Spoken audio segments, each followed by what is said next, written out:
toddoba askari oo ka tirsan ciidamada ammaanka Afghanistan ayaa geeriyootay kadib markii ay kooxda Taliban weerar ku soo qaaday saldhig boolis oo ku yaala gobolka Baghlan ee waqooyiga dalka Afghanistan.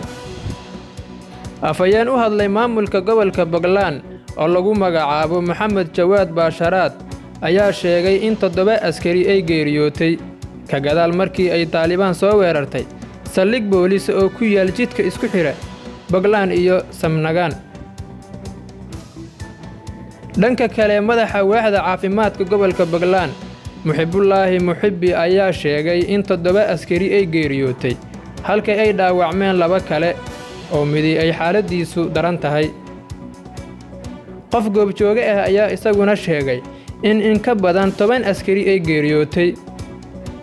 kooxda Taliban oo had iyo jeer weerarro ba'an ku soo qaada saldhigyada ciidamada Afghanistan ayaa sheegatay in ay dileen 17 askari.